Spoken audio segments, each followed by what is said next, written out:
Treasure Island by Robert Louis Stevenson. Softly narrated by Jason Thomas. This audio recording is subject to copyright 2023. Part 6, Captain Silver. Chapter 28, In the Enemy's Camp. The red glare of the torch, lighting up the interior of the blockhouse, showed me the worst of my apprehensions realized. The pirates were in possession of the house and stores. There was the cask of cognac, there were the pork and bread as before, and what tenfold increased my horror, not a sign of any prisoner. I could only judge that all had perished, and my heart smote me sorely that I had not been there to perish with them. There were 6 of the buccaneers all told, not another man was left alive. 5 of them were on their feet, flushed and swollen, suddenly called out of the first sleep of drunkenness. The 6th had only risen upon his elbow. He was deadly pale, and the blood-stained bandage round his head told that he had recently been wounded and still more recently dressed. I remembered the man who had been shot and had run back among the woods in the great attack, and doubted not that this was he. The parrot sat, preening her plumage on Long John's shoulder. He himself, I thought, looked somewhat paler and more stern than I was used to. He still wore the fine broadcloth suit in which he had fulfilled his mission, but it was bitterly the worse for wear, daubed with clay and torn with the sharp briars of the wood. "So," said he, "here's Jim Hawkins, shiver my timbers, dropped in like, eh? Well, come, I take that friendly." And thereupon he sat down across the brandy cask and began to fill a pipe. "Give me a loan of the link, Dick," said he, and then, when he had a good light, "That'll do, lad," he added. "Stick the glim in the wood heap, and you, gentlemen, bring yourselves too. You needn't stand up for Mr. Hawkins. He'll excuse you, you may lay to that.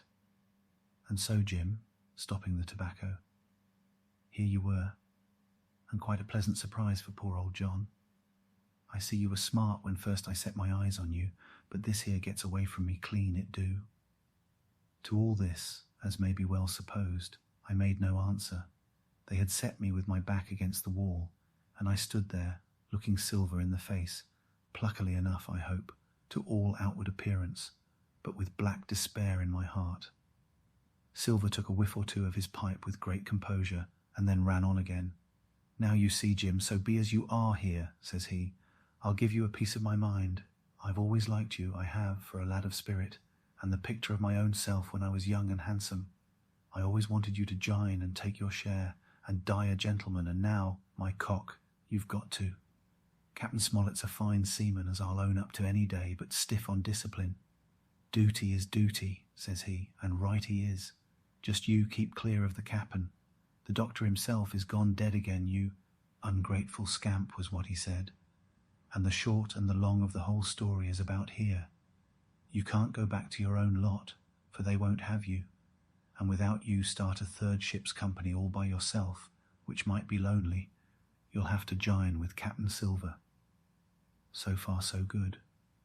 My friends then were still alive, and though I partly believed the truth of Silver's statement, that the cabin party were incensed at me for my desertion, I was more relieved than distressed by what I heard. "I don't say nothing as to your being in our hands," continued Silver, "though there you are, and you may lay to it. I'm all for argument. I never seen good come out of threatening. If you like the service, well, you'll join, and if you don't, Jim, why, you're free to answer no, free and welcome, shipmate, and if fairer can be said by mortal seamen, shiver my sides." "Am I to answer, then?" I asked with a very tremulous voice. Through all this sneering talk I was made to feel the threat of death that overhung me, and my cheeks burned, and my heart beat painfully in my breast. "Lad," said Silver, "no one's a-pressing of you. Take your bearings. None of us won't hurry you, mate. Time goes so pleasant in your company, you see." "Well," says I, growing a bit bolder, "if I'm to choose, I declare I have a right to know what's what, and why you're here, and where my friends are." "What's what?" repeated one of the buccaneers in a deep growl. "Ah, he'd be a lucky one as knowed that." "You'll perhaps batten down your hatches till you're spoke to, my friend," cried Silver truculently to this speaker, and then, in his first gracious tones, he replied to me. "Yesterday morning, Mr. Hawkins," said he, In the dog watch, down came Dr. Livesey with a flag of truce. Says he, "Captain Silver, you're sold out. Ship's gone." Well, maybe we'd been taking a glass and a song to help it round. I won't say no. Leastways, none of us had looked out. We looked out, and by thunder the old ship was gone. I never seen a pack of fools look fishier, and you may lay to that if I tells you that looked the fishiest. "Well," says the doctor, "let's bargain." We bargained, him and I, and here we are. Stores, brandy, blockhouse, the firewood you was thoughtful enough to cut, and in a manner of speaking the whole blessed boat from Crosstrees to Kelson. As for them, they've tramped. I don't know wheres they are. He drew again quietly at his pipe. "And lest you should take it into that head of yours," he went on, "that you was included in the treaty, here's the last word that was said. How many are you?" says I, "to leave?" "4, says he. "4, and one of us wounded. As for that boy, I don't know where he is. Confound him," says he, "nor I don't much care. We're about sick of him." These was his words. "Is that all?" I asked. "Well, it's all that you're to hear, my son," returned Silver. "And now I am to choose?" "And now you are to choose, and you may lay to that," said Silver. "Well," said I am not such a fool, but I know pretty well what I have to look for. Let the worst come to the worst, it's little I care. I've seen too many die since I fell in with you. But there's a thing or two I have to tell you," I said, and by this time I was quite excited. "And the first is this. Here you are, in a bad way, ship lost, treasure lost, men lost, your whole business gone to wreck. And if you want to know who did it, it was I. I was in the apple barrel the night we sighted land, and I heard you, John, and you, Dick Johnson and Hans, who is now at the bottom of the sea, and told every word you said before the hour was out. And as for the schooner, it was I who cut her cable, and it was I that killed the men you had aboard of her, and it was I who brought her where you'll never see her more, not one of you. The laugh's on my side. I've had the top of this business from the first. I no more fear you than I fear a fly. Kill me if you please, or spare me, but one thing I'll say, and no more. If you spare me, bygones are bygones, and when you fellows are in court for piracy, I'll save you all I can. It is for you to choose. Kill another and do yourselves no good, or spare me and keep a witness to save you from the gallows." I stopped, for I tell you I was out of breath, and to my wonder not a man of them moved, but all sat staring at me like as many sheep. And while they were still staring, I broke out again. "And now, Mr. Silver," I said, "I believe you're the best man here, and if things go to the worst, I'll take it kind of you to let the doctor know the way I took it." "I'll bear it in mind," said Silver with an accent so curious that I could not, for the life of me, decide whether he were laughing at my request or had been favourably affected by my courage. "I'll put one to that," cried the old mahogany-faced seaman, Morgan by name, whom I had seen in Long John's public house upon the quays of Bristol. "It was him that knowed Black Dog."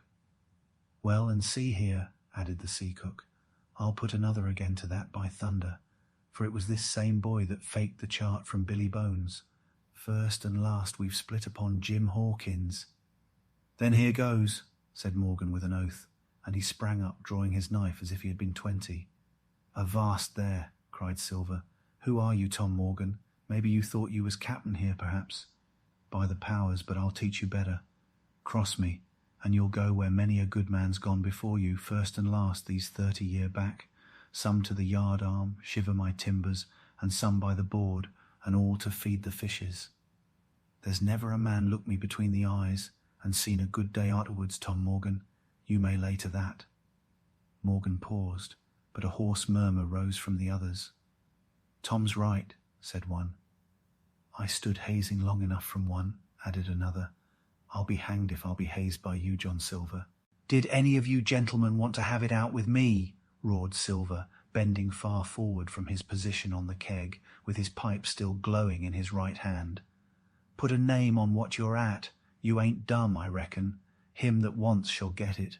Have I lived this many years, and a son of a rum puncheon cock his hat athwart my whores at the latter end of it? You know the way. You're all gentlemen of fortune by your account. Well, I'm ready. Take a cutlass, him that dares, and I'll see the colour of his inside, crutch and all, before that pipe's empty." Not a man stirred, not a man answered. "That's your sort, is it?" he added, returning his pipe to his mouth. Well, you're a gay lot to look at anyway. Not much worth to fight, you ain't. Perhaps you can understand King George's English. I'm captain here by election. I'm captain here because I'm the best man by a long sea mile. You won't fight, as gentlemen of fortune should. Then by thunder you'll obey, and you may lay to it. I like that boy now. I never seen a better boy than that. He's more a man than any pair of rats of you in this here house. And what I say is this, let me see him that'll lay a hand on him. That's what I say, and you may lay to it. There was a long pause after this. I stood straight up against the wall, my heart still going like a sledgehammer, but with a ray of hope now shining in my bosom. Silver leant back against the wall, his arms crossed, his pipe in the corner of his mouth, as calm as though he had been in church. Yet his eye kept wandering furtively, and he kept the tail of it on his unruly followers. They, on their part, drew gradually together towards the far end of the block-house, and the low hiss of their whispering sounded in my ear continuously, like a stream. One after another, they would look up, and the red light of the torch would fall for a second on their nervous faces, but it was not towards me, it was towards Silver that they turned their eyes. "You seem to have a lot to say," remarked Silver, spitting far into the air. "Pipe up and let me hear it, or lay to." "Ax your pardon, sir," returned one of the men. "You're pretty free with some of the rules. Maybe you'll kindly keep an eye upon the rest. This crew's dissatisfied. This crew don't vally bullying a marlinspike. This crew has its rights like other crews. I'll make so free as that, and by your own rules, I take it we can talk together. I ax your pardon, sir, acknowledging you for to be capting at this present, but I claim my right, and steps outside for a council." And with an elaborate sea salute, this fellow, a long, ill-looking, yellow-eyed man of 35, stepped coolly towards the door and disappeared out of the house. One after another the rest followed his example, each making a salute as he passed, each adding some apology. "According to rules," said one. "Forecastle council," said Morgan, and so with one remark or another all marched out and left Silver and me alone with the torch. The sea cook instantly removed his pipe. "Now look you here, Jim Hawkins," he said in a steady whisper that was no more than audible. "You're within half a plank of death, and what's a long sight worse, of torture. They're going to throw me off. But you mark, I stand by you through thick and thin. I didn't mean to, no, not till you spoke up. I was about desperate to lose that much blunt, and be hanged into the bargain. But I see you was the right sort. I says to myself, you stand by Hawkins, John, and Hawkins'll stand by you. You're his last card, and by the living thunder, John, he's yours. Back to back, says I. You save your witness, and he'll save your neck." I began dimly to understand. "You mean all's lost?" I asked. "Aye, by gum I do," he answered. "Ship gone, neck gone, that's the size of it. Once I looked into that bay, Jim Hawkins, and seen no schooner. Well, I'm tough, but I gave out. As for that lot and their council, mark me, they're outright fools and cowards. I'll save your life, if so be as I can, from them. But see here, Jim, tit for tat, you save Long John from swinging." I was bewildered. It seemed a thing so hopeless he was asking, he, the old buccaneer, the ringleader throughout. "What I can do, that I'll do," I said. "It's a bargain," cried Long John. "You speak up, Plucky, and by thunder I've a chance." He hobbled to the torch where it stood propped among the firewood and took a fresh light to his pipe. "Understand me, Jim," he said, returning. "I've a head on my shoulders, I have. I'm on Squire's side now. I know you've got that ship safe somewheres. How you done it I don't know, but safe it is. I guess Hans and O'Brien turned soft. I never much believed in neither of them. Now you mark me. I ask no questions, nor I won't let others. I know when a game's up, I do, and I know a lad that's staunch. Ah, you that's young, you and me might have done a power of good together." He drew some cognac from the cask into a tin cannikin. "Will you taste, messmate?" he asked, and when I had refused, "Well, I'll take a dram myself, Jim," said he. "I need a corker, for there's trouble on hand. And talking of trouble, why did that doctor give me the chart, Jim?" My face expressed a wonder so unaffected that he saw the needlessness of further questions. "Ah, well, he did, though," said he. And there's something under that, no doubt. Something surely under that, Jim, bad or good. And he took another swallow of the brandy, shaking his great fair head like a man who looks forward to the worst.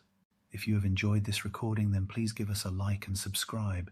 It really helps us, as we are only a very small channel. Please feel free to comment down below on what out-of-copyright book you would like us to record next. We will try and respond to every comment.